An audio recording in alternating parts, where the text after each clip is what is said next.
All right, let's call this Historic Preservation Commission meeting to order today, Tuesday, April 27th. Mary, would you give the roll call, please? Here. Here. Here.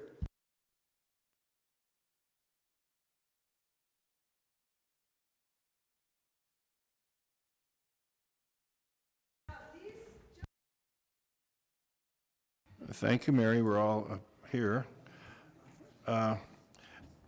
Tonight, I'd like to introduce our newest member of the Historic Preservation Commission, Mr. John Reardon.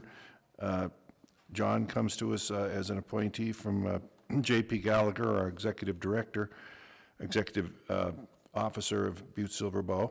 And just as an introduction, I would like to ask Mary to give us an introduction to John, and then for John's information, if we could each maybe give a little quick description of who we are and what we do on this committee. So Mary, would you introduce John? This is John right here.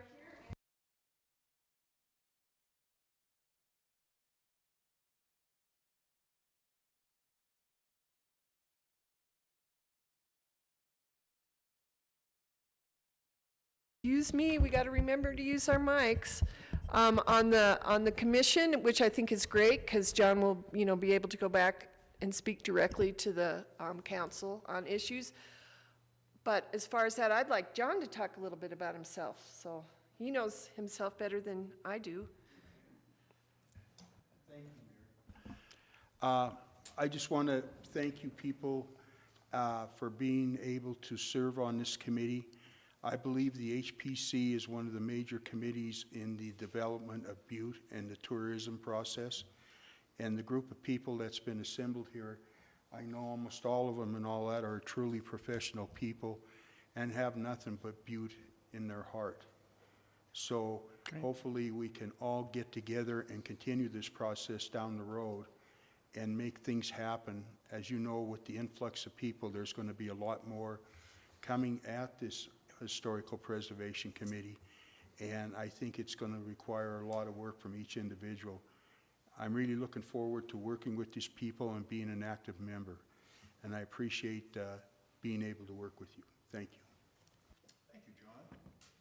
Thank you, John. Well, I'll start. I'm Steve Hinnick. I'm a licensed architect here in Butte.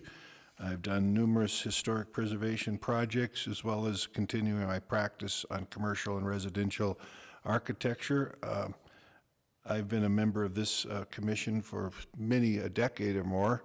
Started three administrations earlier, and prior to that, we had a member of our firm, Leroy Cottam, was a member and chairman as well, and I thought it would be good to continue on representing the architectural community. So, Mitzi. Mitzi Rosillian. I'm an archaeologist, a historic archaeologist, and I have a small business in town that I've had for quite a few years. And I've just always been interested in historic preservation in this community because it really aligns with my personal expertise, and that's all I'll say. Russell? Yeah, I'm Russell O'Leary. I'm a licensed real estate agent here in Butte, and I do property development and property management, and love historic buildings and the investment opportunity that they present. Jennifer? Jennifer Peterson. I'm not very good at speaking, but I work for an archaeological and historical consulting firm. I have a degree in history. Our historical preservation is one of my endeavors, I guess. Glad to be here and help out where we can with Butte, because it's one of my favorite cities.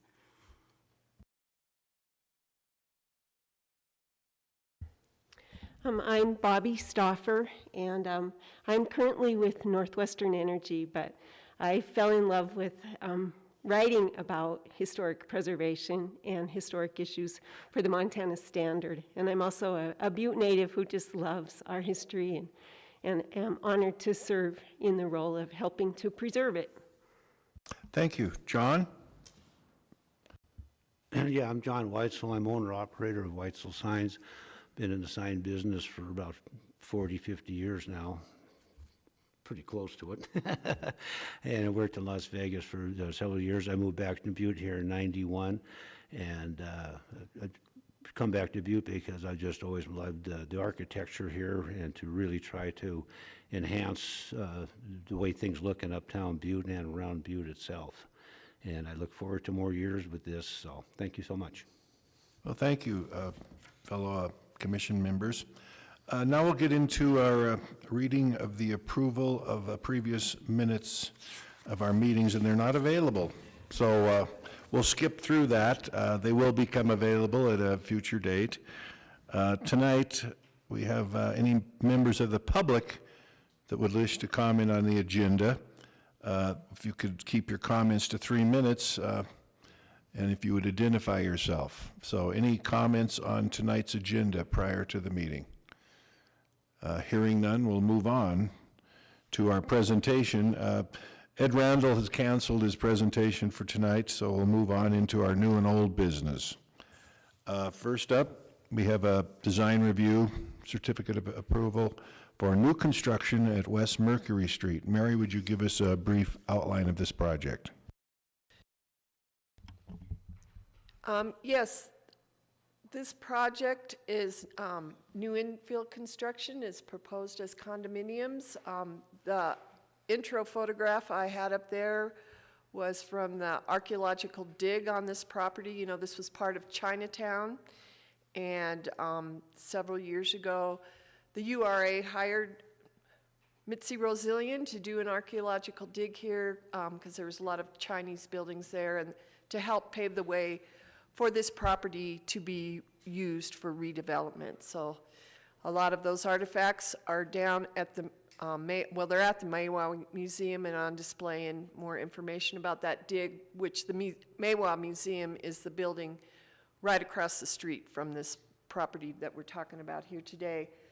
The proponent, Mr. Chris Ewing, and the architect are here today to talk about this project. So I put some slides together, but I'm hoping that you would come up and speak. And if you just came to this mic right here.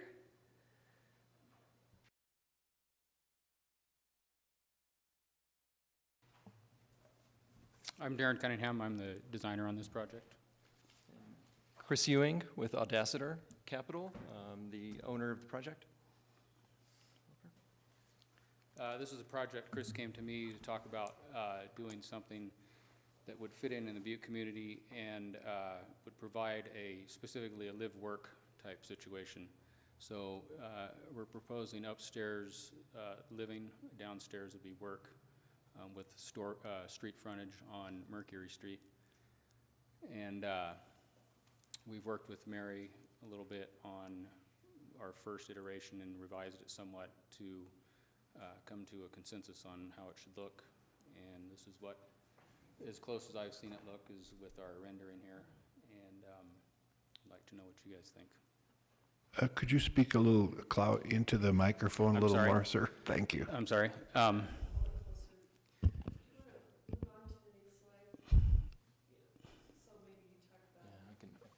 Okay. Yeah, so this is the site plan prepared by WET, the local civil engineering firm for us. And what you see up there are the 2 duplex buildings along Mercury Street. So there would be 4 units, live-work units, each unit comprised of the front end kind of business, retail, shop right off the Mercury Street with its own entrance. In back of that, but also on the main level, would be a garage/commercial flex space, okay? And then stairs from the garage leading up to the second floor residence. The plans also call for an optional 3rd floor loft. So depending on who buys these condos, the owners would have the option to put a 3rd floor loft in there as well. On the south end of the buildings, you see would be the garage doors, kind of the human door to get into the garage, and then up the stairs to the residence. And you can see each one has its own driveway. Toward the south of the lot, you see kind of a phase 2, a single unit there. There's actually, in terms of the square footage of the lot, There's, it meets the requirements to actually do a 5th unit, which we're, you know, at this point is kind of phase 2. We wouldn't even probably do that this year. But the first 4 units and those 2 duplexes, our plan on timing would be to apply sometime during the month of May for a building permit and then put shovel to dirt in June. So that's kind of where we're at with it. Any questions for the folks at West Mercury Street from the commission? Okay. And I'll just, well, no, I'll let you do that, but expand on that. But just to say, you know, our goal with this was, because it's new construction, right? This is one of the probably non-standard type projects in Uptown because we're not renovating. It's ground up new construction. Our goal was to bring an innovative product, right, that we thought we could sell in the marketplace, sell as condos, but while at the same time being respectful of and paying homage to and even complimentary of the surrounding historic district that it lies within. So that's, and I'll let Darren speak to the actual exterior design and materials being used. Our exterior materials proposed are Hebron brick, the bell tower version of their brick for that up to the soldier court or the rowlock course up there, and that separates the brick from the hardy board lap siding with a 4-inch exposure. I've got color samples here of everything if we need to look at them. The windows would be black. The trim would be black hardy plank as well. Awnings would be black steel. And the rendering, I think, really covers, in my opinion, what I envisioned for it to look like.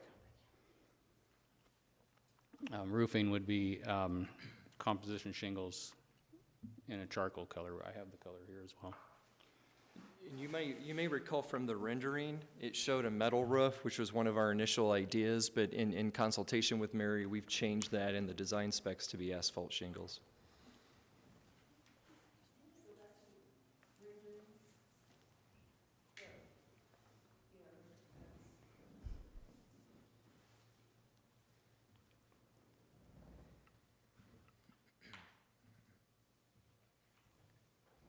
And you're going to do landscaping, it looks like.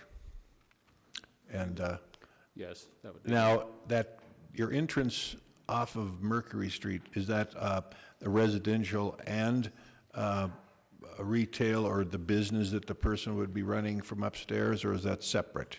It has access to both, but it would be primarily for the business access.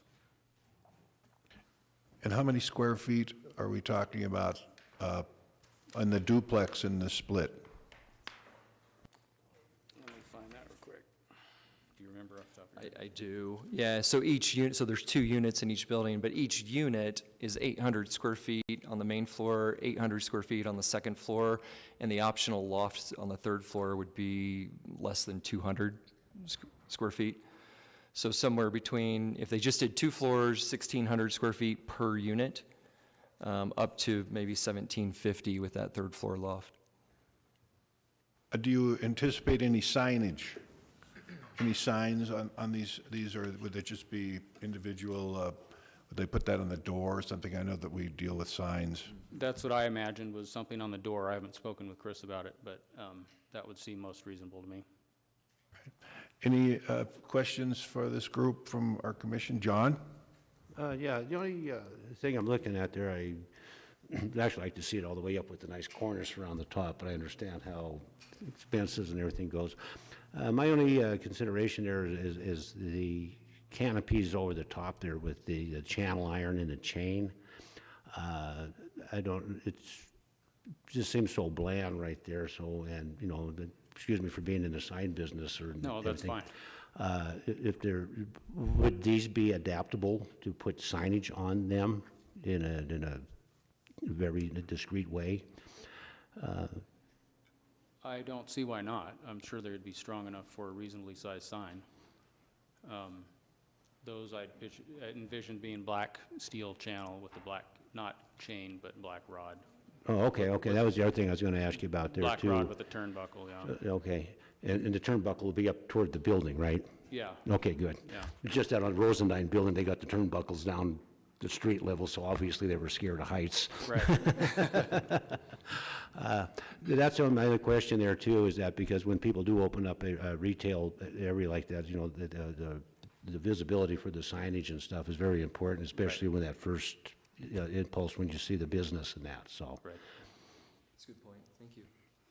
You know, and then that, like it says, and that's a good foundation, you know, for some interesting signage, you know, they're be very classy looking. That's all. Thank you. Any other questions? Mitzi? Thanks, Steve. There are so many things that I like about this design.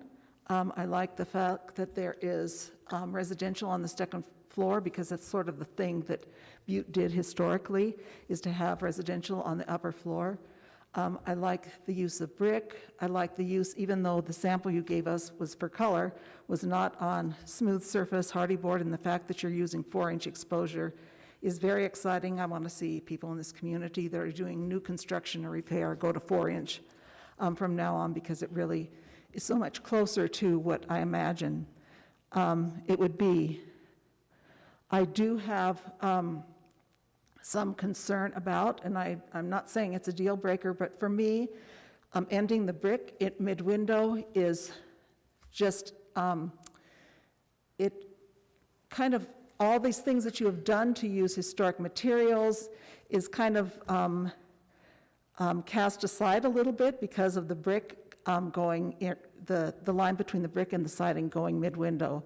There are some places in Butte that do that, but very few. As I was walking around the community, the brick is always at or near the eaves, and to me, it would make a more interesting design that would fit in more closely with our historic district to have brick up to the eaves. That's my only comment. Okay, anyone else?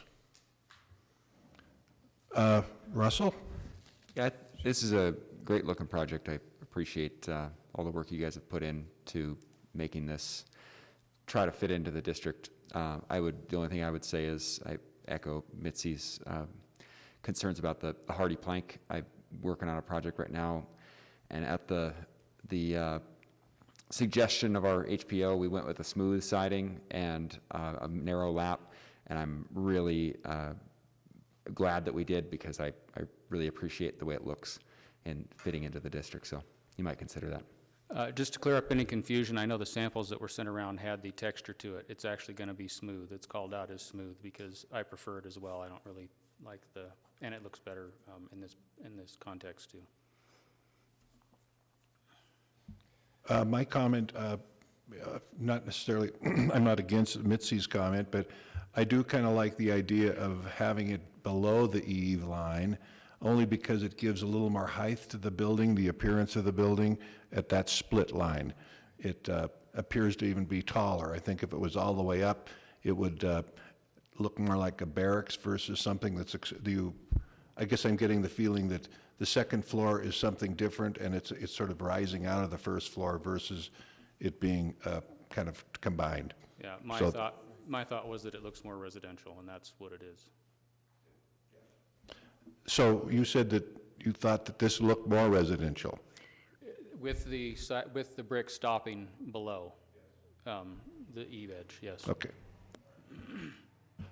Well, any other further, John has another comment, John Reitzel. Just the other question, what type of retail is this kind of planned for, like clothing or whatever, you know? Yeah, no, fun question, because I think there's so many different use cases for this. Okay. Right, one would be the local entrepreneur, right, entrepreneur that has a small business.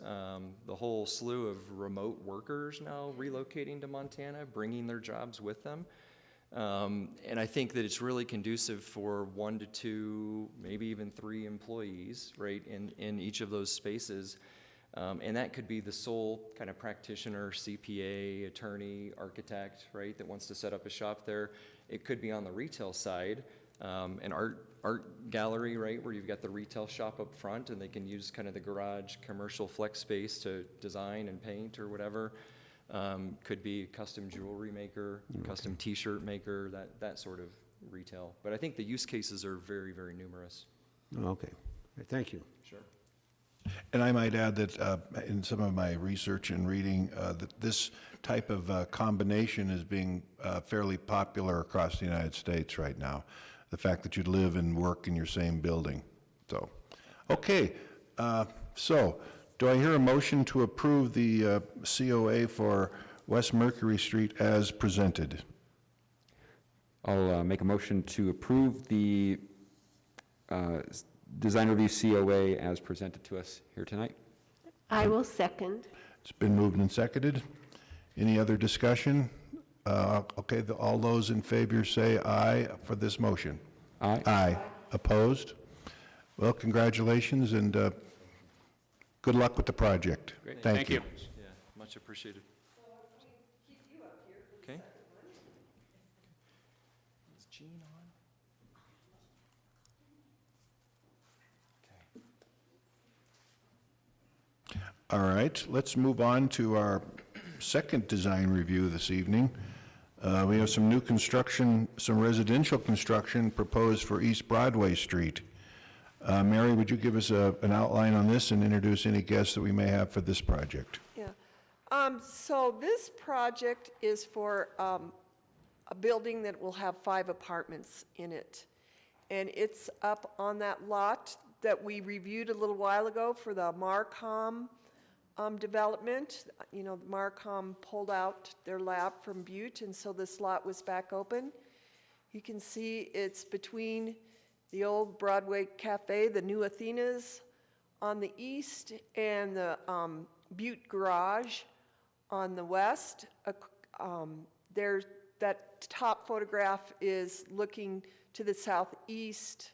You know, there's the Broadway Cafe, and then the picture on the bottom is looking from the south end of this property. I'm standing in the alley looking north, and you can see that on the north side of the street, it's residential.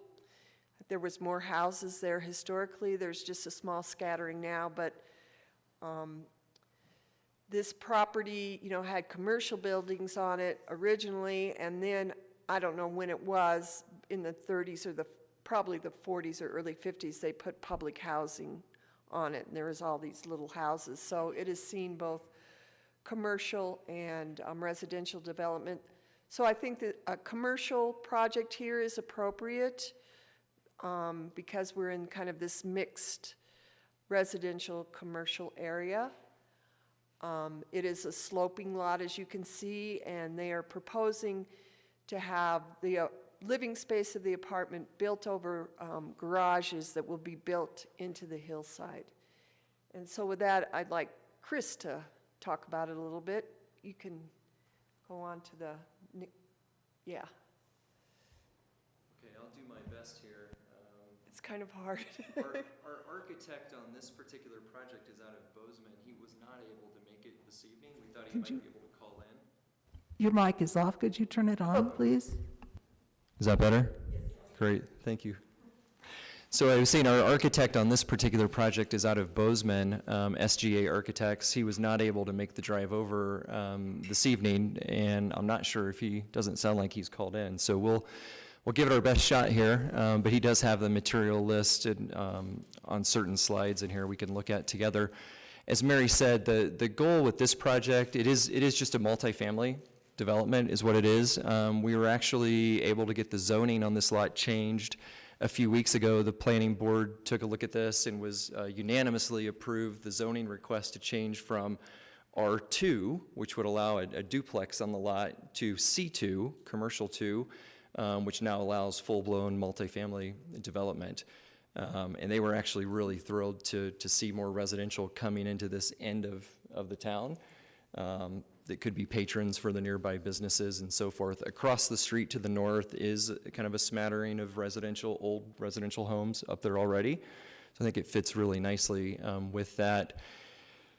If we go back to, could we go back to, let's see, there we go. Maybe we'll start on this. Oh, okay, perfect. Okay, I'll rely on Mary to help through this. But as Mary said, the front of this would be up along Broadway Street with not very much setback, 5 to 8 feet setback from the sidewalk, so that it matches from a visual perspective, kind of is in alignment with the historic buildings on Broadway that are right up next to the sidewalk. Each unit, and it's almost more of a townhome style development than an apartment, right? It's not really a traditional, just rectangular shaped apartment building. We wanted each unit to feel a little bit distinct and have their own entryway. So each unit has its own private front porch on the front. That's why we varied the roof line as such, just to make it more unique and each unit's more defined. On the back side of the building, you know, the lot slopes downhill to the south, obviously. And so the back is actually kind of built into the hill where the garages, each unit has an attached garage, which is nice. Has a human door in the back as well, just the back entry, and they each have their own private balcony on the back as well. From a materials perspective, perhaps we could zoom in on those. Okay. What we're proposing here, and we think fits the surrounding area really well, is primarily to use these asphalt shingles on the roof, and you can see the sample there. There would also be on the front, if we could look at the front of the building, there's two little places, where the elevation kind of toggles between the gabled and kind of the flat roof line, and then gabled and flat, and then back to gabled. On those flatter roof lines, you can see a little bit of metal there to mix it up. It's interesting, one of the houses directly across the street from it that was in one of the earlier photos has an all-metal roof. Two of the businesses to the south of this lot that are in between Broadway and Park have metal roofs as well. So we thought the combination actually fit pretty nicely there. As far as the siding, you can see kind of a mix of the 4-inch siding and then batten board and on the gable tops there. We're proposing kind of the stained porch railing on the front and back, but the columns themselves would be a little more traditional in style. That's why you see the traditional shape of the columns on the front porch, but then the stain, kind of a cedar stain on the actual rails.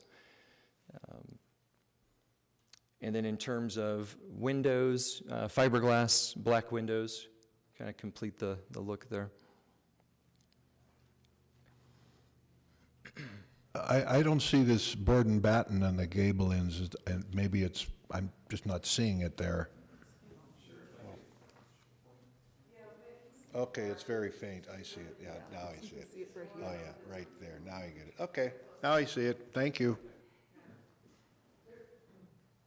That a Hardy board product as well? Yes.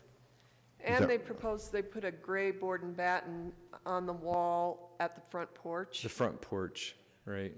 It needed a little bit of color there just to not be so monochromatic. Very well. Any questions for our presenter? Mitzi has a question. This will test your ability to somehow guess what your architect was doing, but I'm interested in what your treatment is on the sloping surface. So if you look on the, I don't know, let's see, it's on the one on the lower left. It's put as a gray material. One of the things that I find kind of offensive about new construction on sloping ground is a solid concrete wall that is not in any way softened. And so I don't know what kind of materials you're going to be using on that. Do you have a clue? I don't know off the top of my head. I wish I did. So I may have to circle back. I don't know the answer to that off the top of my head. We did, and again, this is an initial rendering, don't know that those retaining walls kind of on the wings, but because that slope is fairly significant, probably on the side of the building, we would have some sort of tiered retaining wall so that the slope of the yard isn't so steep that it would be, dangerous to mow or that sort of thing. Because what I do like is that piece, there's just a little kind of isolated piece, a rectangle, that is a continuation of the narrow lap, smooth hardy board, and that kind of breaks up that a big expanse of exposed concrete. So Okay. I appreciate that. I'd just be interested, the more that that can be reduced, the more pleasant it is for Okay. people that are just going by in the neighborhood, because usually there's no vegetation planted next to it, and it's quite striking, in my opinion. Quite a bit of excavation it has to be done, it looks like to me, from the alley into the back of this. I had done a previous study of this site, and it stretches out quite a ways there. So it looks like a fairly large undertaking. Does this have obviously the garage is underneath the dwelling itself? Okay. Yep, that's exactly right. And you're spot on the excavation. This will require moving quite a bit of dirt to do that. I mean, it would have been, frankly, it would have been much easier in many ways to just do a 2-story building from the front and have the garages come in off Broadway. But again, through consultation with Mary and trying to be respectful to the look of the surrounding community and historic district, we opted to move the garages to the back, just so from the front it would be, you wouldn't see all these garage doors off of Broadway. And so that one change does create a tremendous amount of additional work and cost. Well, I appreciate that, and I think it looks much better that way. Plus, garages facing the south are a much easier way to deal with a garage if it's facing the south. That's for sure. Yes, it is. Ice and snow on the driveway, and understood. That's an added benefit. So, Any other comments for our presenter? Russell? I actually think this is a great design for East Butte. I think it'll fit in really well, and I appreciate you working with Mary and coming up with a design that works really well for that area. My only pet peeve has nothing to do with historic preservation or infill, but buildings with garages built in like that, I think the air sealing between the garages and the living space is really important for the health and safety of the occupants, so I hope you consider that. okay, thank you. Thank you. Anybody else? John Weitzel? Just one thing, you were talking about the excavation there, and I just kind of warn you, because if you start digging in Uptown Butte here, you don't know what you're going to find once you get down there, because I know when they put in the dental clinic right there, they I can't remember how many cars they pulled out of there because it was an old car lot and it wow. burned. They never dug it out, they just dove it over, yeah, so then across the street, down a little bit further there where the credit union is, they had the same situation there where they had to come back in, and there was an awful lot of chemicals and stuff that was, once again, everything, they just buried it and topped it over, so I'm just warning you, you might find some surprises. Thank you. Understood. We, WET Engineering coordinated some initial test holes, potholes they called them, to drill down and take a look at what was there. Knock on wood, it wasn't, nothing that was too scary came up in that, so we'll see. But we'll do the full geotech study later this fall. This project's on a little bit of a different timeline than the Mercury Street project. We wouldn't do construction until spring next year. Yeah. Thank you. All right. Anybody else? Nothing. My only comment, too, was this was the site of what they used to call the Big Ship, which was the Marcus Daly's Hotel, which housed a lot of Irish miners during the booming days of Butte. And it, in fact, they named a pizza after it over next door at the Broadway Cafe, now Athena's. John, I was going to say, did you want to put signs on this, too? Or? Okay. All right. All right, well, I would entertain a motion to approve this COA for new construction on East Broadway Street. I'll make a motion to approve the design review COA as presented to us. I'll second it. Okay, there's John Weitzel has seconded it. Any further discussion? All right, all those in favor say aye. Aye. Opposed? Well, congratulations, and looks like a great project. Well, thank you, everyone. Appreciate your support. Thank you, Mary. All right, moving right along, we have Lizzie Block Murals. This one is an interesting one. Mary, would you give us a preview of the Lizzie Block murals? So Julie Jackshaw, who is here today, the proponent, has been working on this alley. You know, it's the alley behind the buildings in the first block of West Main. So it's between, North Main, so it's between Park and Broadway. I think Julie started on this project a couple of years ago. They put lights up. They had little tables out there. I think you showed movies. And so this is a continuing effort to enhance this alley for tourists and for people of Butte. So Julie has proposed, I wasn't sure about all the murals when I wrote the COA, but all together there'll be 7 murals. If you want to go to the next slide, one mural will be on this east wall of Gamers. It's a painted wall. This is Julie's proposing kind of a flower thing. This is just a concept so far, the exact thing, but of course, this meets our criteria as far as, it's not a primary facade. The brick has already been painted, and as I put in there, the flowers will avoid the window openings, so they won't be painted over them. And so that's the first one. The second one will be on the back of the M&M, and the M&M has, the new owners, parged that back wall because it was, the exposed brick was extremely damaged due to, no gutters and water running down it for 100 years. The mural proposed for this wall is a grove of birch trees that you see there. It'll look different. The windows will be avoided and the iron columns. The next project is a pair of angel wings, and this provides a photo opportunity for people. They can stand in the middle of the angel wings and have their picture taken. This will be on the back of where 2518 is. This wall had been parged. The stucco has fallen off the lower level. We don't like parging just because of this, because it tears, it tears the outer hard layer off the brick, and now what you have there is all exposed brick that is, very susceptible to further erosion. John Wicks is buying this building, and he is proposing to reparge that brick. And then the wings will be painted on there, and I'm not really sure how they're going to fit in there because we have a big window, but maybe Julie can speak to that when she gets up.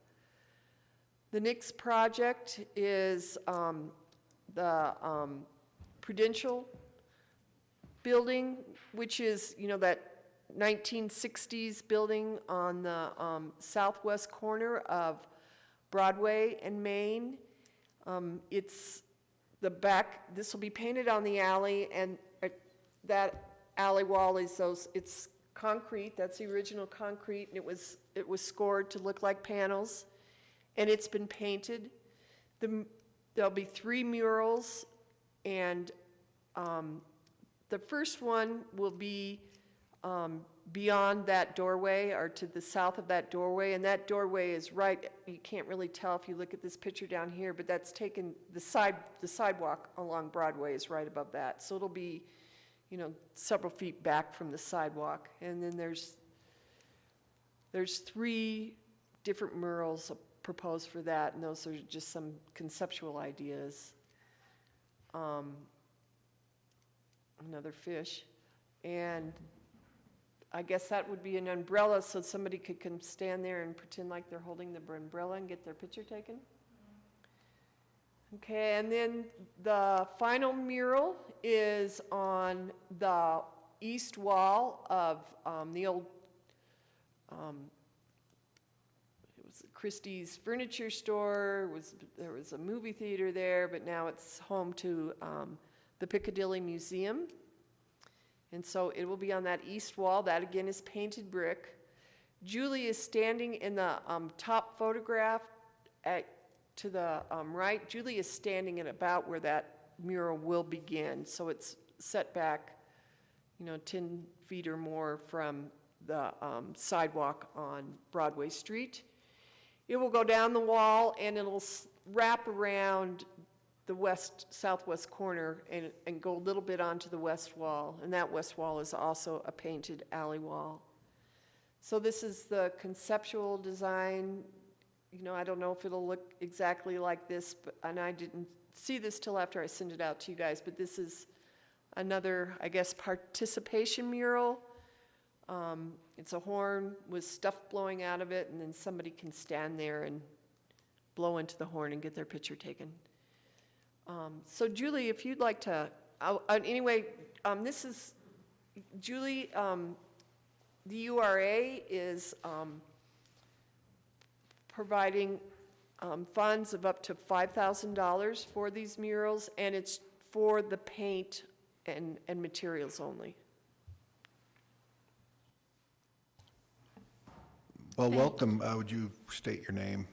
Sure. My name is Julie Jackshaw.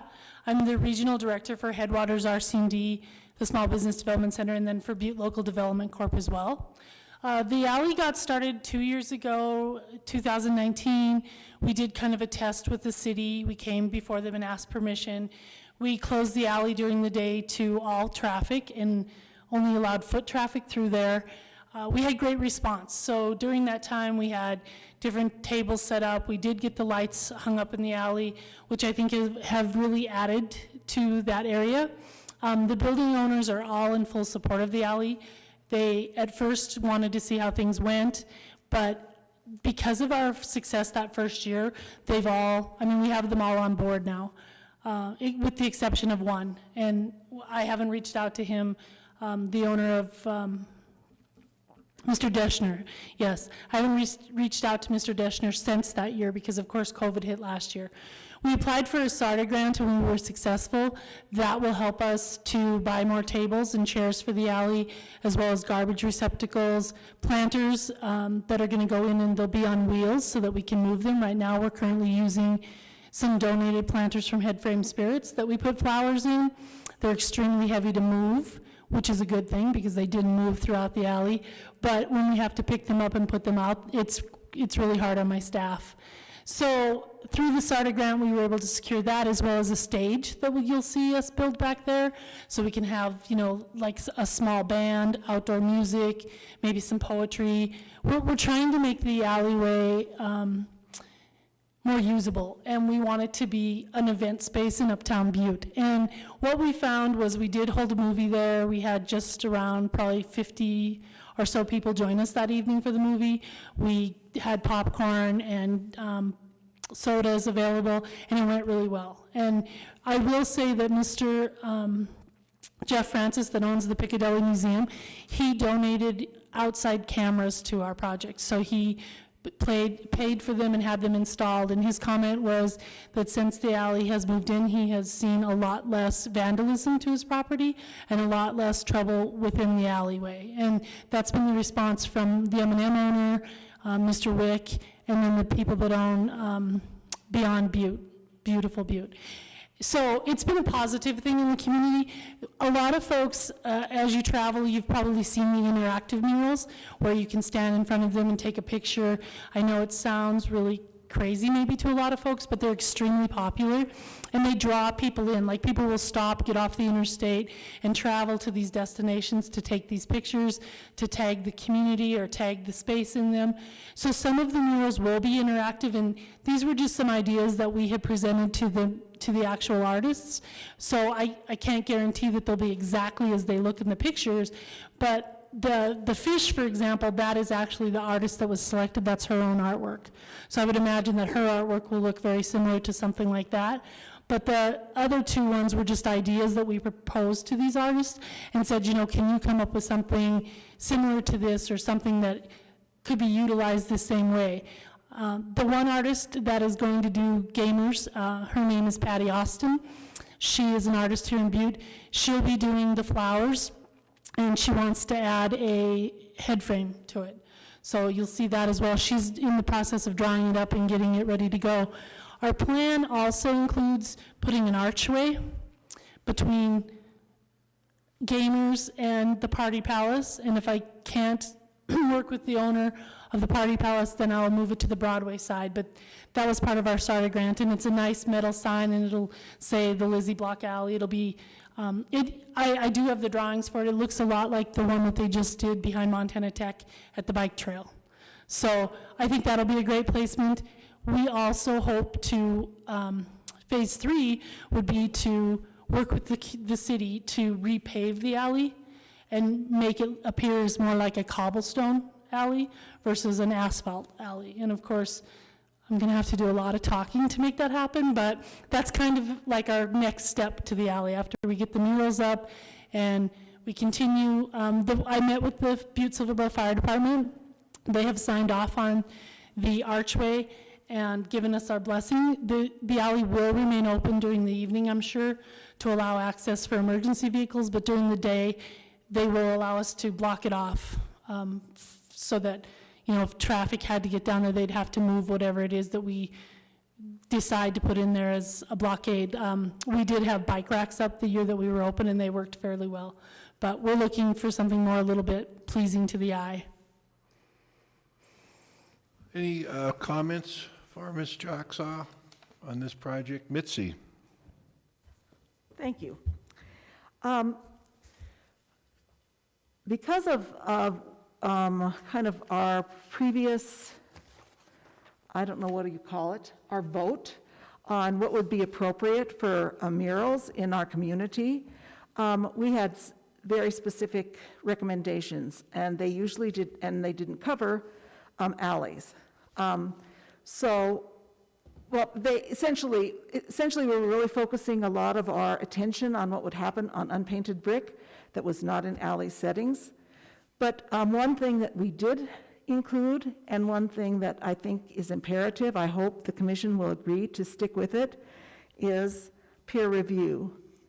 And the reason I'm interested in peer review is just because it's a good precedent. This is something that we felt that it's something that the Historic Preservation Commission could not do because that is not our expertise, but that we thought I say we, it was presented to the URA and they agreed that it was the path forward concerning public murals. That there could be a historic preservation representative, but there would also be an artist and there would also be business people involved. This is important, particularly for this project, because what has been presented to us are concepts. They're not the exact thing. And I think that the community should see exactly what is going to go up on those murals. And when it's issued for peer review, then peer review has the opportunity to actually look at what is there and make a statement about what is appropriate for our community. So I hope that we can all agree here to, by this committee, to agree with what we had already said we wanted, and that is peer review.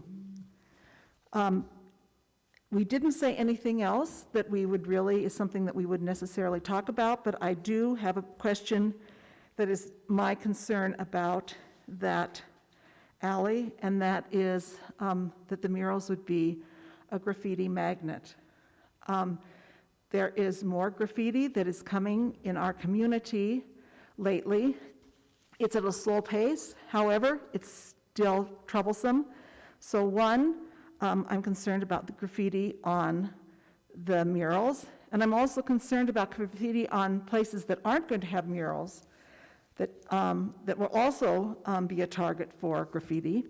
And so I'd really be interested to hear about what kind of provisions would be made for cleaning graffiti, and are those up to the individual property owners, or is that something that is going to be handled in a more communal way? Any comments, Ms. Jacksaw? I guess what I could say is when we walked the alley, and in fact, when I was there earlier this spring, there's quite a bit of graffiti there. It looks as though a few of the businesses have been tagged.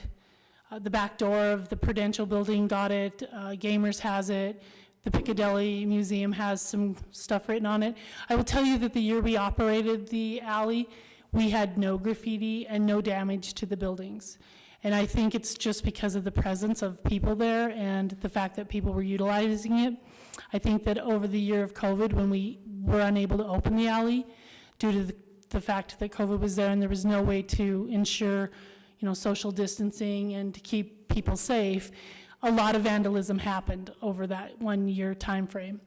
I can speak to the fact that, our hope would be that if a mural was destroyed or damaged, that we would try to get it repaired and fixed. I cannot speak to the other building owner. There's one building owner there that is the brick is exposed.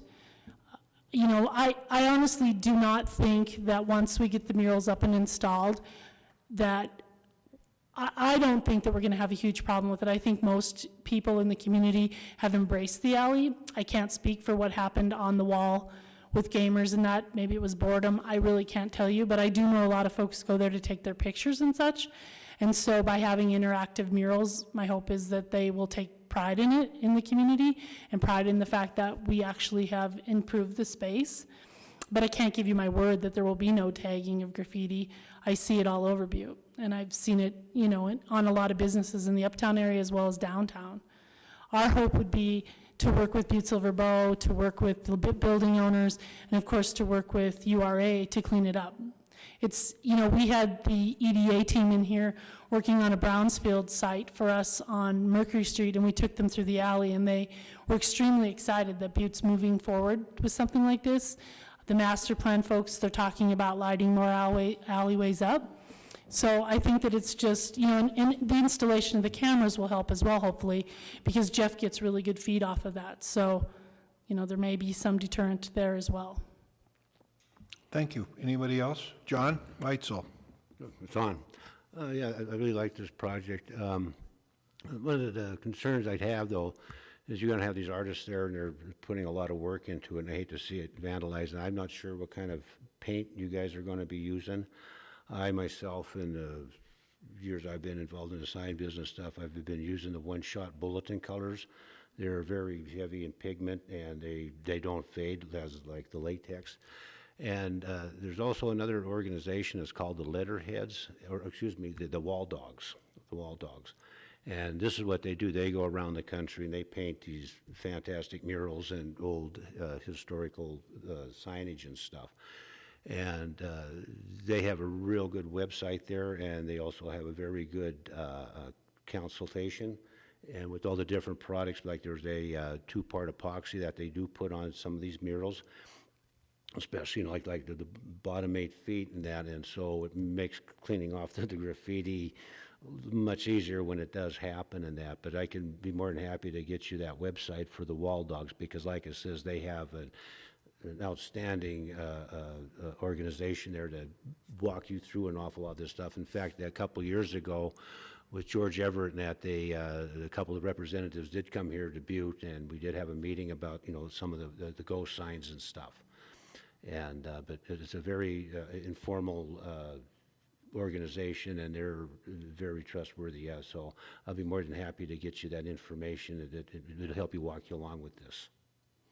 That would be greatly appreciated, and also your expertise on the paint, because the URA has offered to help us with the paint supplies as well as the paint. And I talked to some of the artists, and they did say that they would hope that I had somebody here that could give them good advice on what would be the best use of the paint so that it would stay. So I would appreciate it. That'd be very, very As long as there's no spelling involved, I can help you.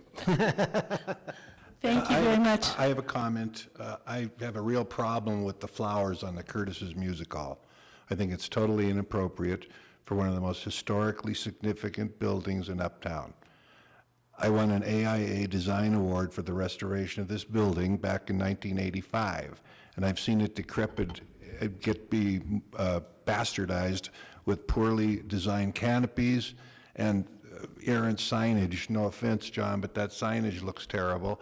These flowers, I think, would besmirch this historic building. I don't think it's appropriate. Now, I'm not a peer artist, but I am an architect who was heavily involved in this project. The brick was always painted because it was a low temperature fired brick, and that's what they did to ensure that the brick would not fall apart. So that building was repainted. It has never been repainted again since the 80s. And I think that doing something with the actual facade of this building to improve it would be a big step in the right direction. I know we have new owners of the building, is that correct? They haven't, oh, so it's still the Cody family owning it? Okay, but anyway, I object to that. The other one, this Edward Pereira building, very famous architect designed that building, the first Prudential Federal Savings building. I suppose the little horn you can go and take your picture with is cute. I don't know if that architect would roll over in his grave or not if he saw that on his building, but it could be. But like I say, the rest of them are fine in the alley, but having a large floral display on a Queen Anne building, I think, is kind of a disgrace. So that's my thought. Anybody else comments on these, the imagery? Yeah, Yes, Bobby. Hi, I love that you are bringing the alley to life. I love the tables.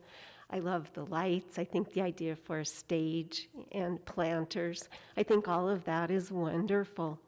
But I love the brick walls, and I think that, I don't think we need real loud murals to dress that alley up. I think that all those other things dress it up really well too. And I don't know, I think maybe I would be more excited about them if perhaps they were ghost signs or something, you know, bringing back some of the signs from Butte in the 20s or something like this. But these just, and I know they're not definite yet, so, and I agree with the idea of the peer review and just see, kind of put it out to the community, but I wouldn't want to see those flowers or even the one across the street by Jeff Francis's building. They just seem kind of more assaults on our wonderful historic district, and they don't seem like they would blend in. I think that the Prudential wall has, because it's different, you know, it's not the old brick walls, I think that might be a wonderful place to put some of the interactive murals. And I think that's a really neat idea, to have people come and take pictures. And further down the alley, I think might work. But I hope we do put a lot of community thought into exactly what these murals should be, and whether they should kind of relate to one another and go together, or I hope that we do some study and some community outreach about what the murals will be before moving forward. Thank you. Russell, you. Yeah, I don't really have any major objections to this. I do kind of agree with the idea of having, you know, big murals right on the corner of these buildings. I guess I would suggest maybe a setback of some sort from the alley entrance. It just seems like it'd be more appropriate if it was a little bit further back from the corners, so that's you're not driving down Park Street and, you know, you got this, like Steve was saying, a big Queen's Anne style architecture building with flowers right on the corner. And then I guess the other thought I had was, have the water problems associated with the backs of these buildings been dealt with in a way that would prevent water from running down the face where these murals are going to get painted? Do you know?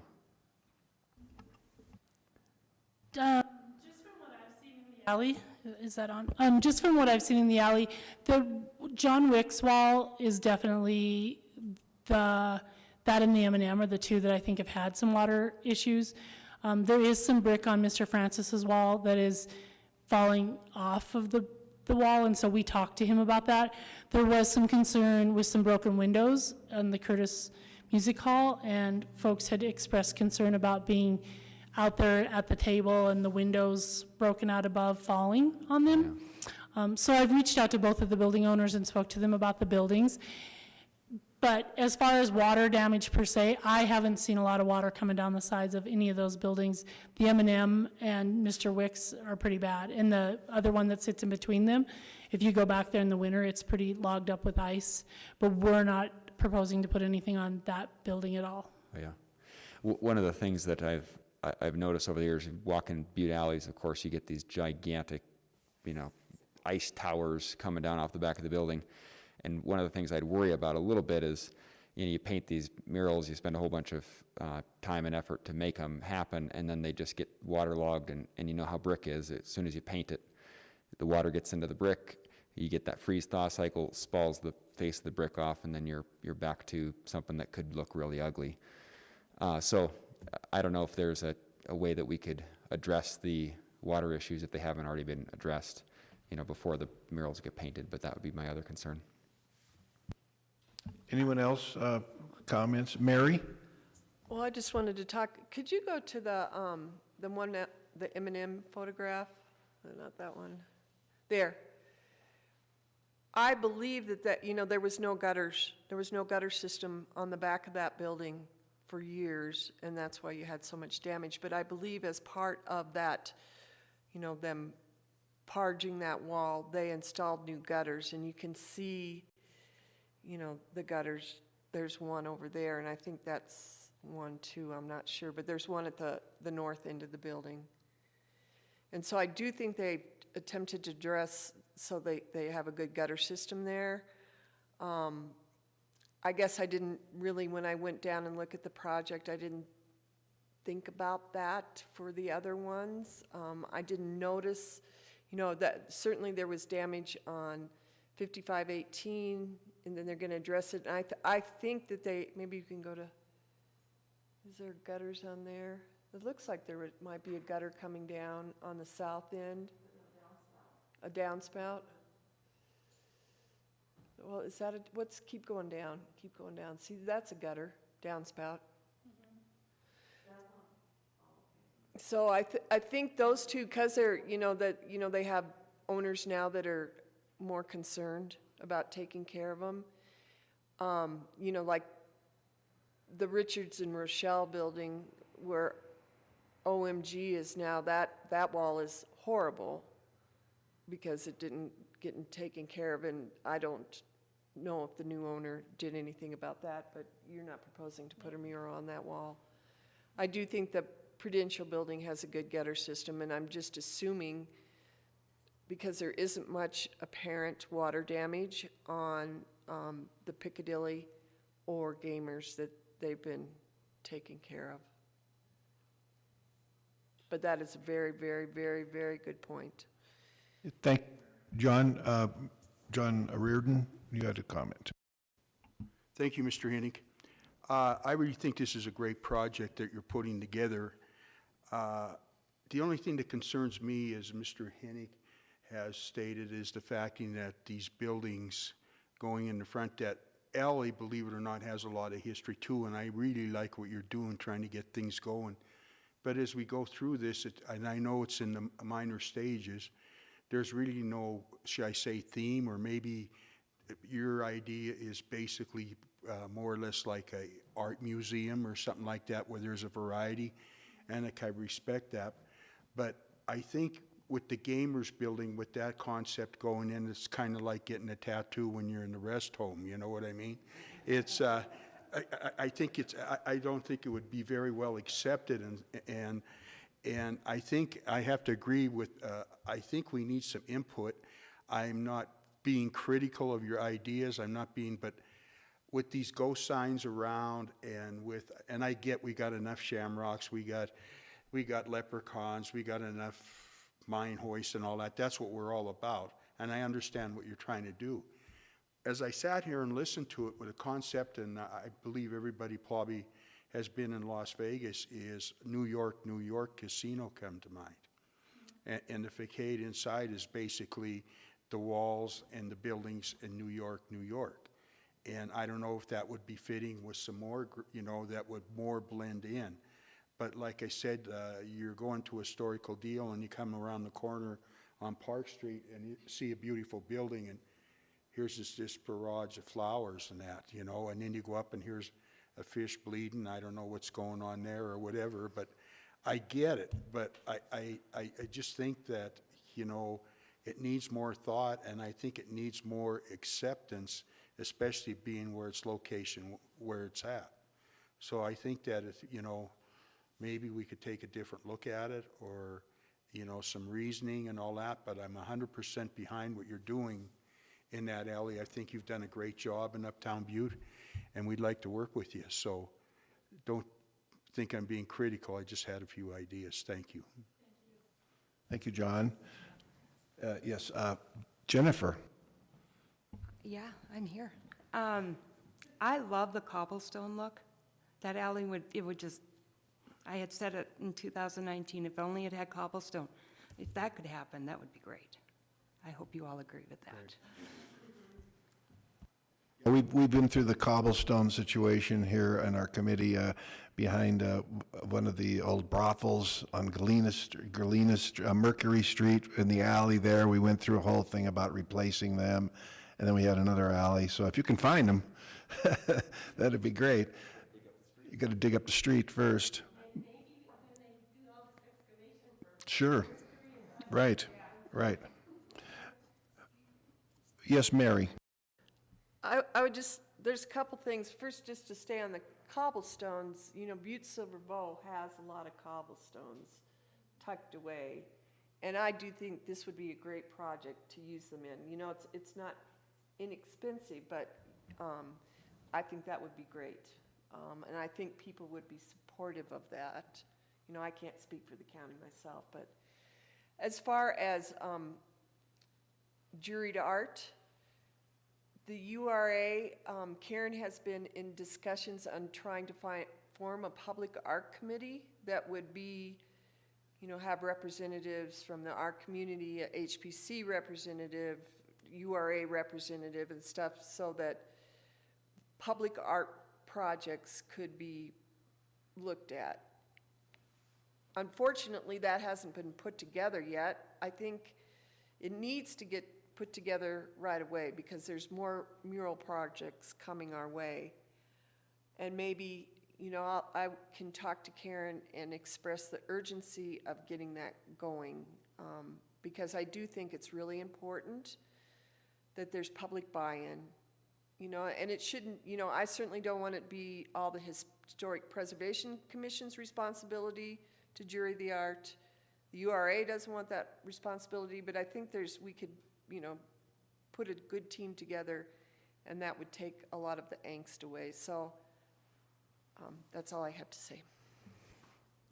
If I may, I would just say that, you know, we're going for a different look than, you know, your truly historic feel, and we want to be respectful of the community, the Uptown area, and the buildings. So, of course, we want to work with you folks, and we want to have input. When we started to talk about this, a lot of folks had made the comment, we don't want to see another Butte mural. We want to see something different. We want a different flavor. We want a different taste. And so we tried to go out and find some different things. We're not opposed to mixing the two. You know, I think if you search these, or if you've traveled out of the community, they have, when you go through there, they have all kinds of different art, different flavor arts. The one that I really, like, I went to the Boise, if you've been through the Boise art way, the alleyways, I mean, they have crazy things that I probably would not be a fan of, but that my daughter was super excited about. Or, you know, maybe my mother-in-law didn't really like, but I really liked. So I don't want the alley to just be like a postcard, if you will, of just all Butte history. I'd like to open up our minds to something broader for our kids and our youth and for the people that travel in and out of the area, but at the same time be very respectful to the historic Uptown and to the footprint of our historical community. I was born and raised on East Park Street. You know, when Mr. Stenson built his building down there, he called me and said, you know, Julie, I'm going to build a building on East Park Street. You lived there. What am I going to find if we do a dig? And I said, well, I did bury my mom's calculator in the backyard, so you probably will find it.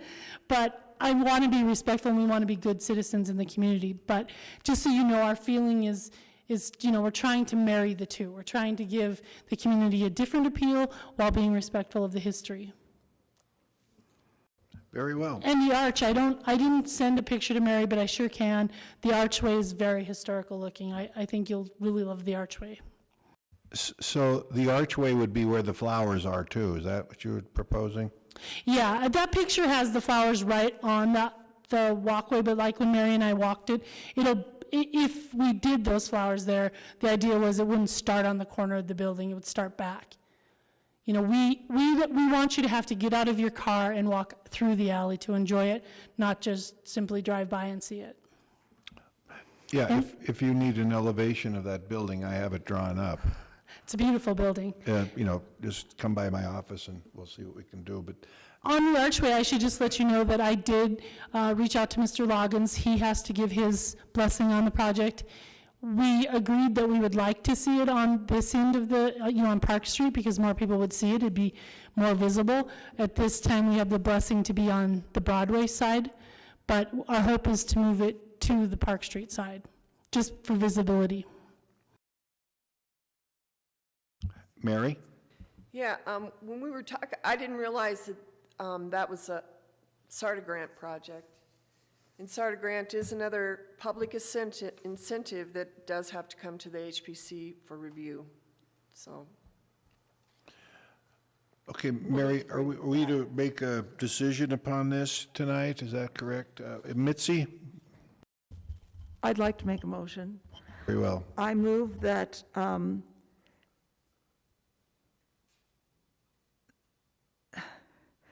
that this go to peer review, a juried review of what is going to be and exactly where they're going to go on the walls, and that once that is done and brought back to the HPC as part of the SARTA grant, that we would consider it. But at this time, we do not have information enough without a peer review, and we defer moving forward, we defer making a final decision on this until the peer review is completed. All right, there's a motion on the table. Anyone who would like to second that? I'll second. Okay, it's been moved and seconded. Any discussion? Now, this peer review committee has not been set up. It would have to be set up. That's correct. Okay. Mr. Chair? Yes. Just a question for the proponent here. Is there a particular timeline that you're trying to meet, or what is the process for you from going forward? Our hope was to have activity in the alley this summer, and our first artist, she's scheduled in late May to start her mural. But we'd have to push that back it's fine with pushing it back, but I wouldn't want to push it to the end of the summer where then we lose another whole year waiting for the weather to cooperate with us. So if we could start sometime during this summer, that would be great.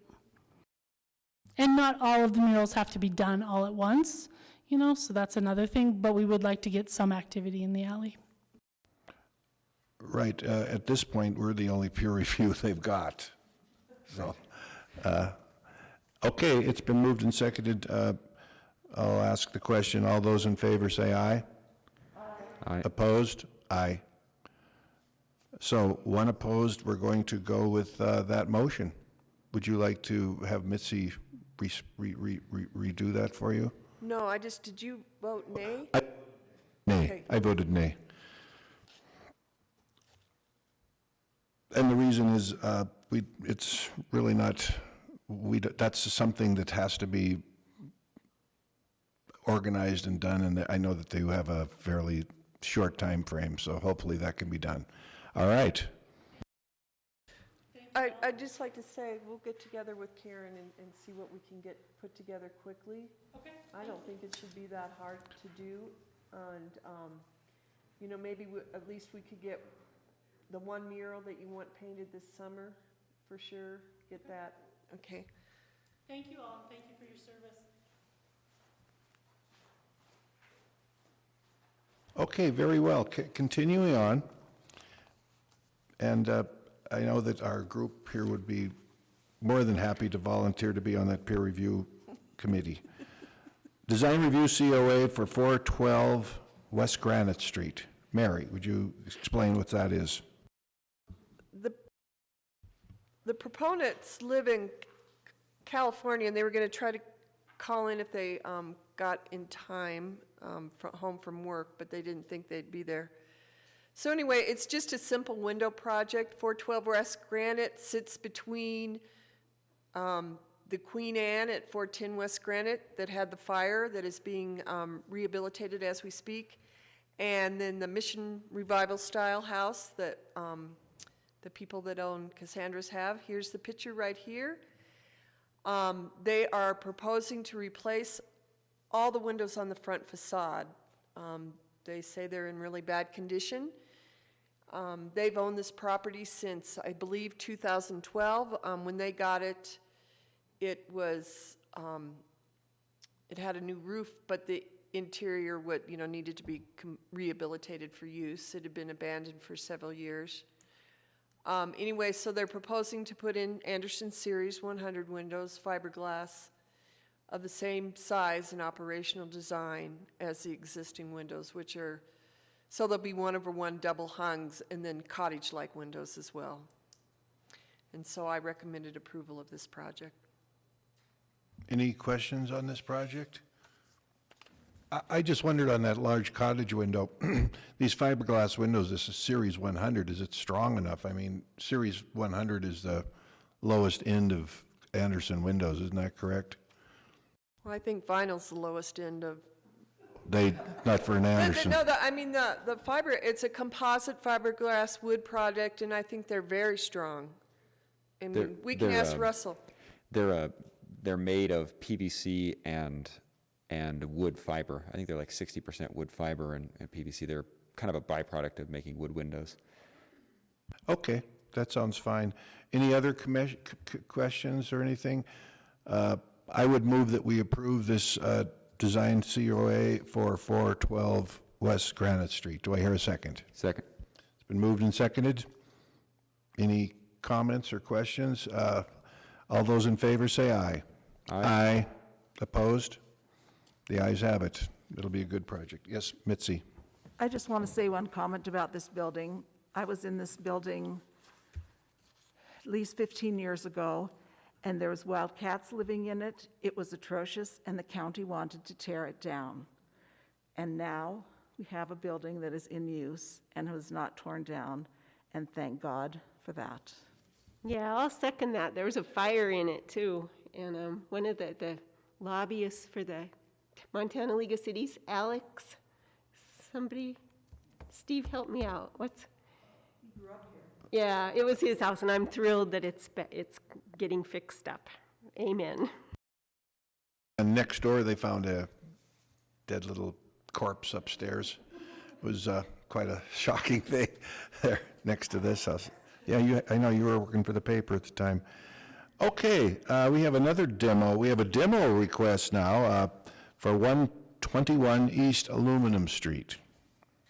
Yes, this is returning to us. If you remember, it was September of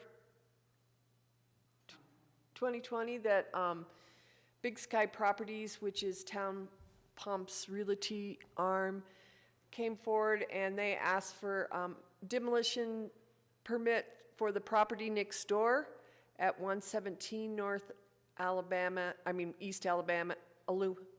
This is aluminum. I'm crazy. I'm sorry. I messed up.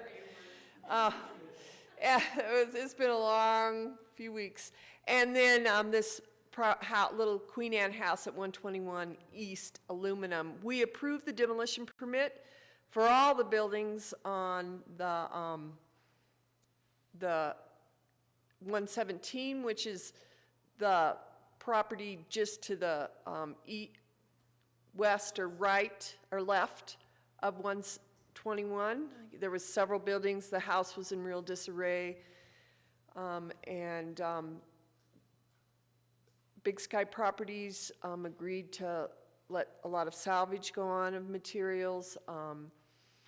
And then they boarded up, mothballed 121 appropriately, and then have been investigating costs for rehabilitation. They've done that on their own. We haven't had any input on that. So now they've determined that it's too expensive for them to rehabilitate. And I provided you the email that Trent, who is here tonight, placed in. So now they would like to move forward with the demolition. And I suggested that they offer the house for sale for relocation per the requirements of the Historic Preservation Ordinance, and that is that it be advertised for 90 days in a local newspaper or with a realtor, and there's proof of advertisement of that advertisement is brought forward to the HPC, and then at that time we could, if no one purchases this house, then we would think that they fulfilled their obligation and that we could issue a demolition permit. We could still take salvage onto that. So anyway, yeah, here's to refresh your memory. A lot of you came down and looked at this property. I just have a few photos from last year's COA. The floor joists lay on granite blocks and stuff. But anyway, I was hoping maybe Trent could come up and speak.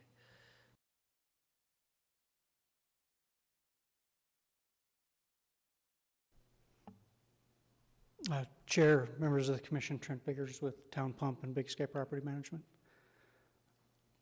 Not sure what question you might have for me. Not happy to be here a second time, but Previously, when you saw this picture, it said, for sale to be moved. Has that sign been on there ever since, or was that originally? no, sir. So we put that sign on that structure August 3rd of 2020, and I met with you folks on September 1st, 2020, and it was made very clear at that meeting to have that sign removed, and it was done so the next morning. Thank you. Any comments as far as Mary's recommendation is to ask for a 90-day advertisement to move the building? Is that correct? Isn't that correct, Mary? Any comments on that? I would say, if you don't mind, Chair, from just the little bit of advertising we did that 1 month in 2020, we had 11 people that were interested in purchasing the home and having it relocated. I know, not officially, but I've had conversations with Mr. Goodwin up the street. We worked with him on an Idaho Street project. He showed and expressed interest, and we met yesterday with Butte Historic Trust, and they came and toured the property, and they have interest in that as well. As long as they can find a lot and get through the permitting process to have that relocated. And that would be my hope, is that we can relocate the home to another property. That's encouraging. I know the Idaho Street project is, to refresh everyone, is where the new town pump is going in. We've relocated 2 or 3 of the houses, I believe, at least 2. Yeah, we've relocated three. 3 of those houses, and we had financial contribution to all 3 of them to help get those I see. repurposed and reowned.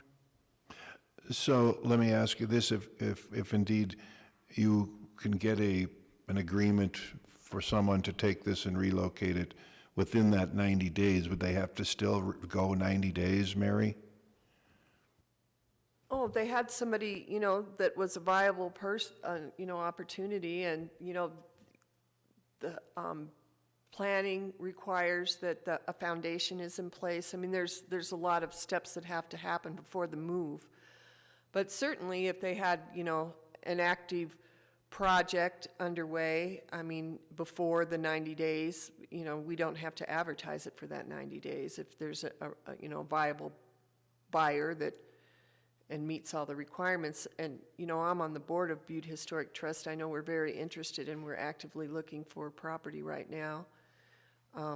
We want it to be something that's close, and we have to, building codes requires now that you have 5 feet from the walls to the property line. And the problem is a lot of Silver Bowl lots are 30 feet wide, and this is a 27-foot wide property. But we have a couple lots that we think might work.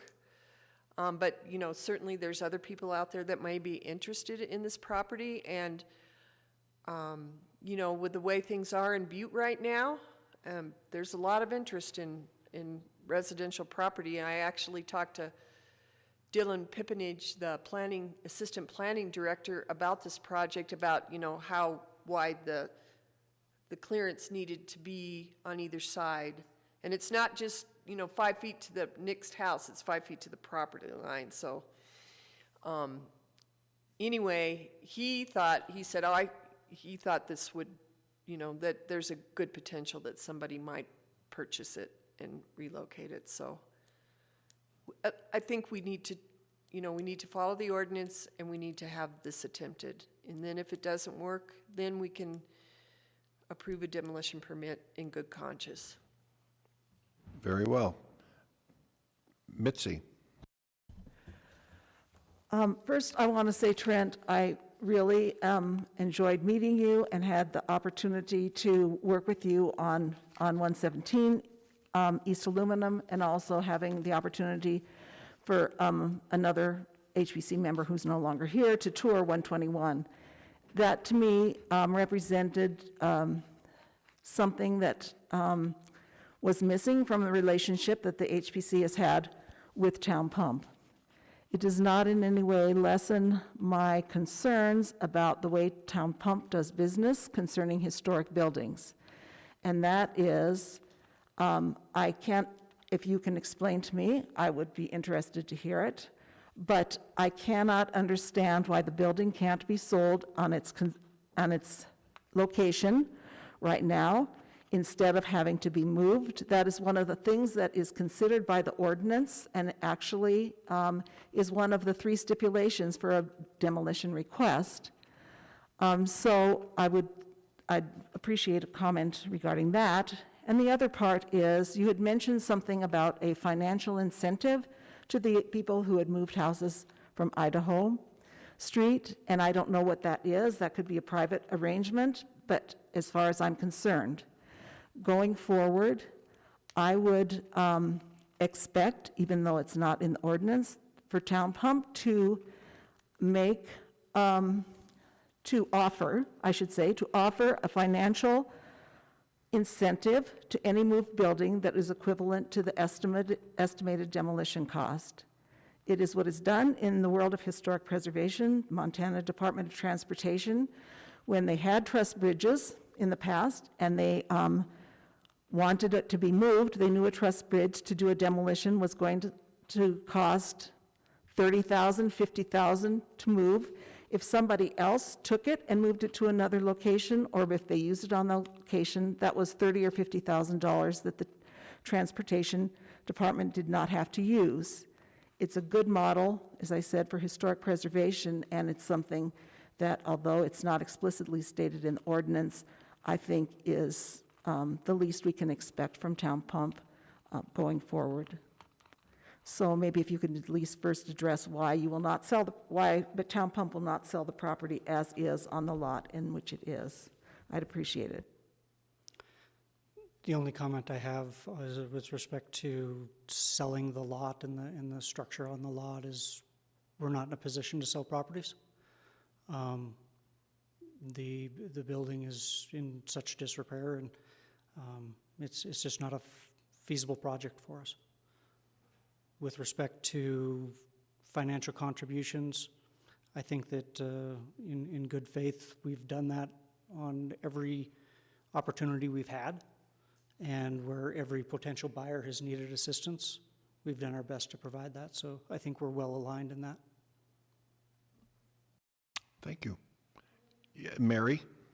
I would just like to say, I do think it would be nice to have Town Pump contribute to the moving cost, but you do have to remember that it is a cost saver for them to have this building moved instead of having to demolish it, but they still have to clean up the property here.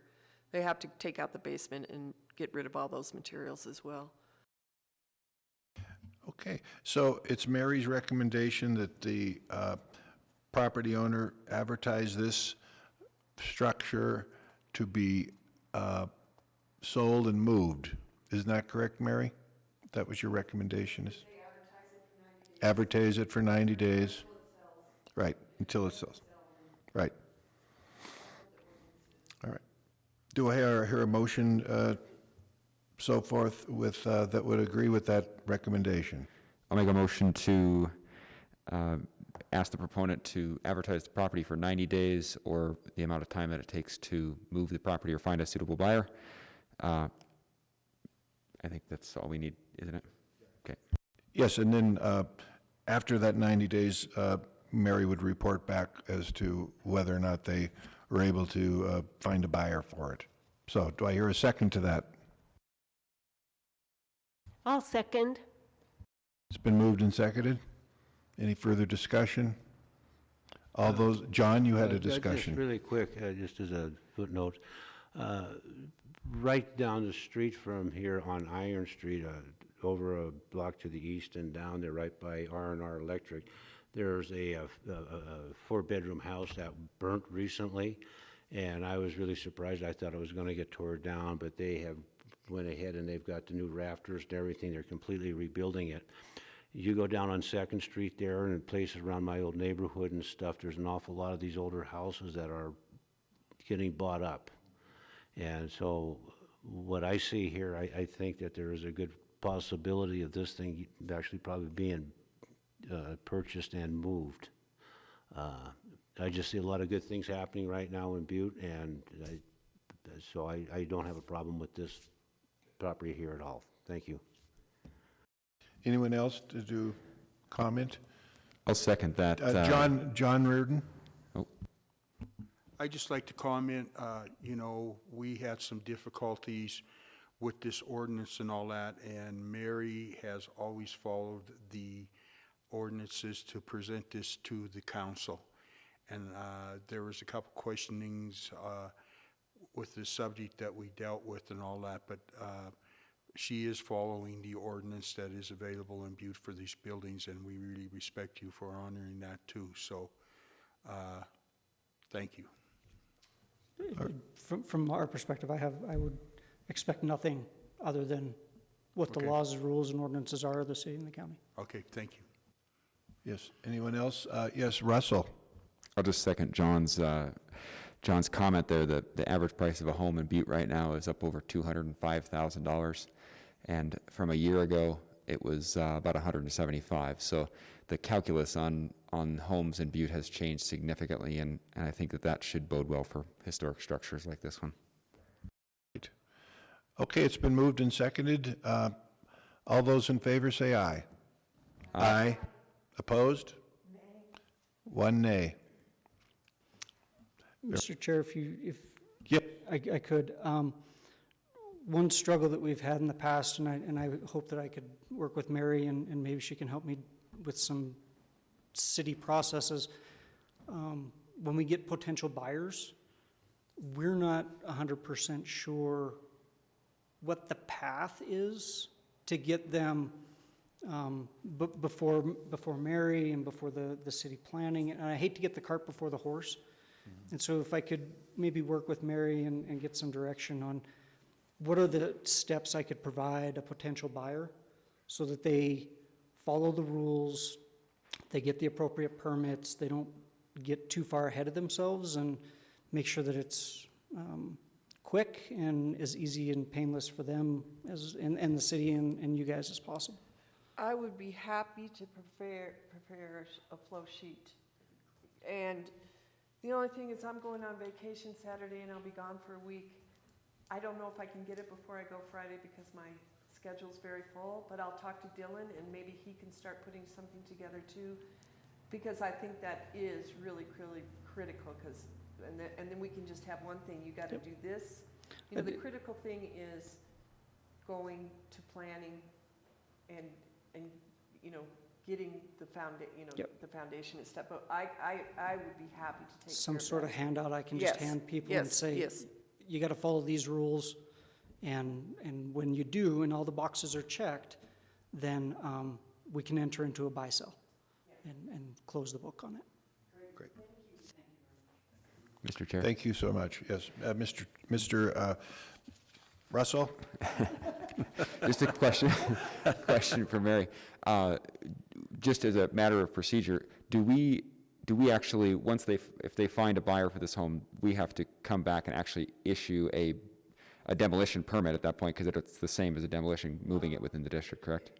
If they find a buyer, the buyer has to get a relocation permit from planning. And then, as we did with the Idaho Street houses, then I brought a relocation, that requires review by the HPC, and that's where we could, then we can, approve that and just say things like, to the buyer, that you have to, you gotta, if you're gonna rebuild the front porch, it has to mimic the design of the original porch, blah, blah, blah. So we'll have that opportunity. But the things that really need to happen is a buyer gets it, we have to make sure that it's an appropriate size lot. In this case, it's gonna, ideally be 40 feet or larger or wide. They have to have a foundation prepared, so they'll have to get, for their new lot, they'll have to get a permit from building codes, an excavation permit, a building permit for the foundation, and Mike Nation will have to inspect that. And I believe they might have to have utilities brought in if they're not brought in. So, but I'll talk with Dylan and Mike. I think I have a little time to do that tomorrow so we can get something going. And I think that's a great idea for us to do now, and then we'll have that for future projects. So but they don't have to do that, they don't have to get the foundation in place and everything before we issue the relocation permit, correct? Yes, because they won't be able to move it if they don't have that foundation. They will not get a relocation permit until, the planning will not issue a relocation permit until that foundation is in place. That's something, Lori instituted because, a particular building mover in town has just picked up properties and put them somewhere on stilts and behind tech or whatever. So, I think that's a very wise decision that they made. And so that will be key. They have to have a property lot that's big enough, and they have to have a foundation ready for and that, worked very well with the duplex and the two houses that were sold off of Idaho Street. It's just, it's not a quick process, but. How does a buyer get assured that we're going to approve the relocation permit before they put a foundation in? I guess that's maybe my question. Well, I will talk to them and Okay. tell them. That seems like I don't want, if I'm a developer, I don't want to build a foundation before I know for sure that I can move a house on it. Well, So- the HPC is going to be happy to, not to have it relocated instead of demolished. Right. And I think we just, we talked to people about, and I worked with the building owners that bought the Idaho Street properties, and they knew, we talked about it beforehand. They knew what was, we could conceivably bring, maybe that's something I should think about. I just don't, I hate to bring a lot, but when somebody's serious, they're serious, and we'll know it. We had lots of people interested in the Idaho Street properties that, didn't pan out. Would that be something that we should be including in our motions when we're doing these things as like a tentative approval, so people have some understanding that we are indicating we're going to approve a relocation permit? No. Okay.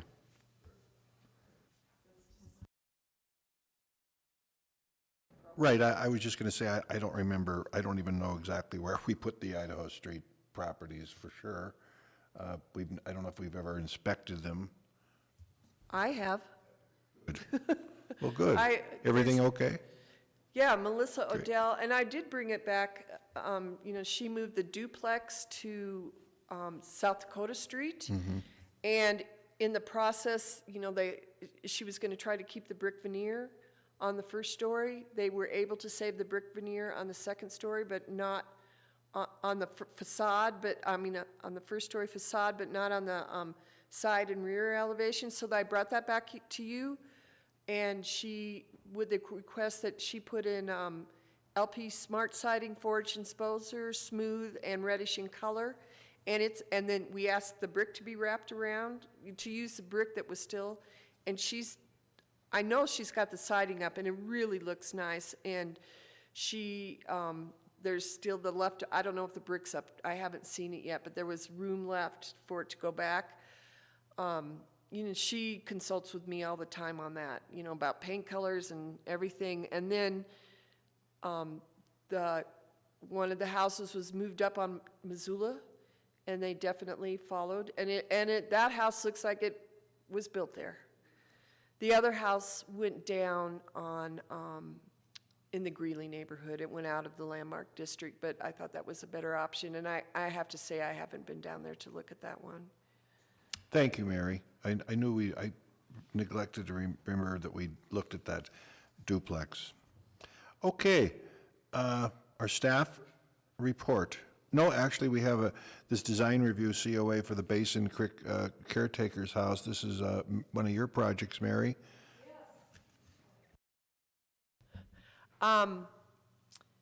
So as you all know, I've been working on this for a while, and we've amassed what I thought would be sufficient grant money to do this rehabilitation project. It includes a SARTA grant, and that is local public incentives, so that's why I'm bringing it to you tonight. But we also received, you know, $100,000 from the State Historic Preservation Office. And so, you know, I had to you know, they reviewed things with a fine-tooth comb to make sure I was following Secretary of Interior standards inside and out.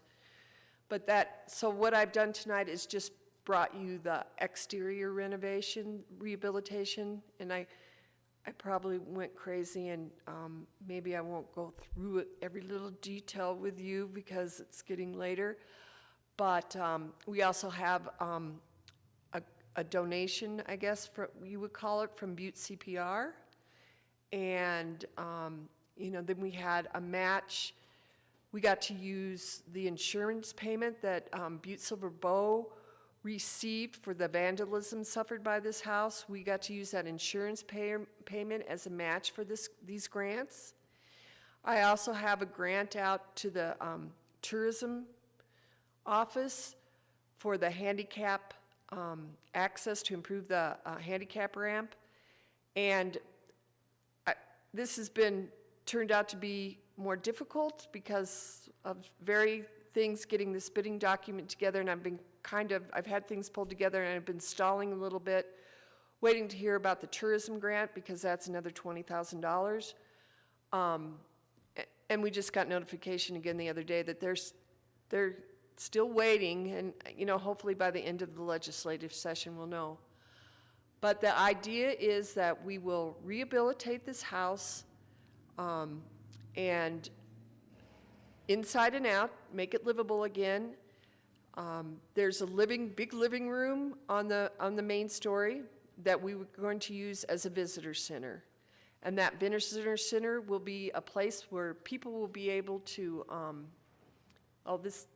people will be able to come into the house, and there'll be interpretive things, but it'll be also a place where they could check in to go up to the reservoirs, because the whole idea is, you know, Butte-Silver Bow got $10 million from DNRC to build the water treatment plant, with the condition from DNRC that they make the reservoirs open to the public. And so they're moving in that direction. I think they've finally, you know, they know they have to do it. There's some repairs that need to be done on the dam before they can open it up. And now the thought is it's going to be kept pretty wilderness. It's going to be walk up.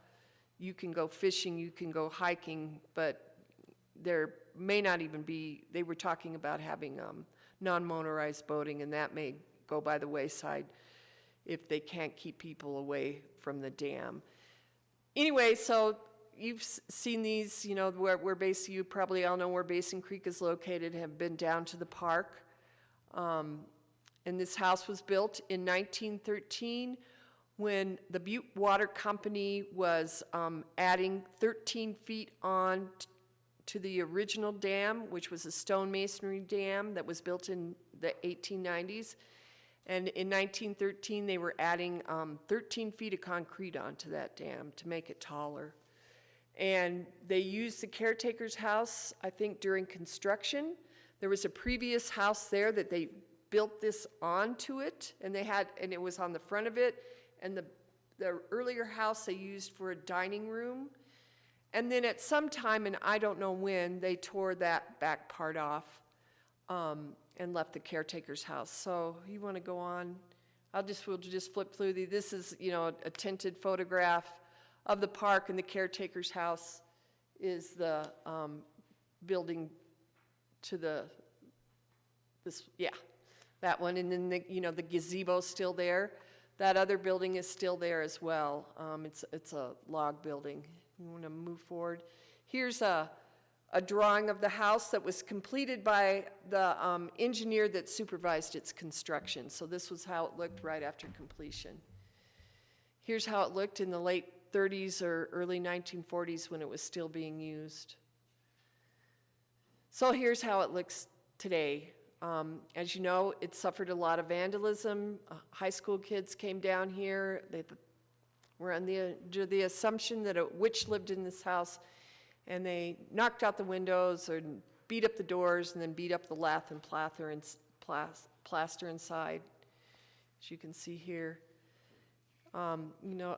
We've had volunteers. The next slide, combination of people. We had 2 Council of Commissioners, Dan Olson and Dan Callahan, people from Butte CPR, Mitzi, Jason Silvernail, and then people from the Historic Preservation Commission, including myself and Butch Gerbrandt, worked to take that damaged lath and plaster out, and so you can see kind of what it looks like now, except for the pack rats.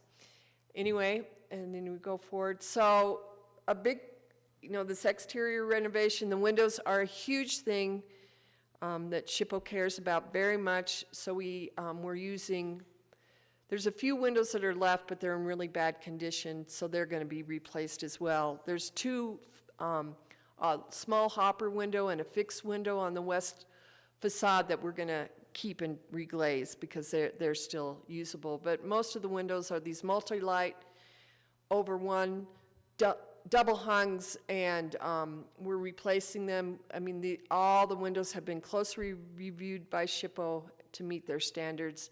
I have a whole big packet of thing that will be included in the big document, and they'll be wood windows, but they're allowing us to have them be metal clad on the outside, which will be really nice for the weather conditions. So you want to go to the next slide. Another thing we're going to do is there's these 2 little additions that were made. I think they were made in the 1980s. One is on the west wall, so you can see that over here. You can see it from the front facade. And the other is on the south wall where the rear entry was. They were put up on these little posts. The footer of that says Jason 1984. That doesn't necessarily mean that that's when it was built, but the one on the west wall does not appear in that 1940s photograph of the house, so it was sometime after that. And so they're both pulling away. They were very shabbily built, and we're going to take those out. We're going to restore a window that was in the door on the one on the south facade. It's where the kitchen is. And then we're going to put a door back in and a little porch. If you want to go to the next slide. We're also going to replace the front door. That's what I believe is the original front door. If you see those 3 little slashes under the window, that's where the muttons stood. So, and the picture on the 1940s picture, you can see that it was this craftsman style door with 3 vertical lights. So we're going to replace that with that. And then if you want to go to the next one, this one is the new back back door that we proposed. And then there's a basement door. We're going to clean out that stairwell, and I'm going to have a custom-built wood door there because it's a non-conventional size. I'm going to go to the next slide. We're going to build a new back porch at the new back door in replace of that vestibule. And, you know, there was designs plan prepared by Lincoln Hare for this caretaker's house. I wanted to include them in here, but I didn't. But I did this, the design of the new porch will be based after the porch that was on the back of the house, but this would be on the back of the earlier house, but they made a new porch for it, so I thought that was appropriate to use. And that's what the SHPO agreed to. The next slide. So we're going to be, you know, repairing the siding. You know, it's that narrow lap on the first floor, and it's wood shingles above. There's holes. There's lots of scraping that needs to be done. And it'll be scraped. It'll be hand washed or cleaned, scraped, and primed and painted. And the wood shingles on the upper story, there's some really a lot of the deterioration is on the rear, which is the south wall, and that's because of there isn't gutters and water has been down. So the extremely deteriorated shingles will be replaced, and then they'll be restained. Okay, and I wanted this picture on top to show you what good condition the chimney stack is below the roof line. But you go to the top, if you want the next, you can see on both the chimneys, there's they need to be repaired. We'll remortar and rebrick using appropriate brick and mortar. And then I'm going to have little flue caps put on and with screens underneath so the pack rats can't go down the chimneys anymore.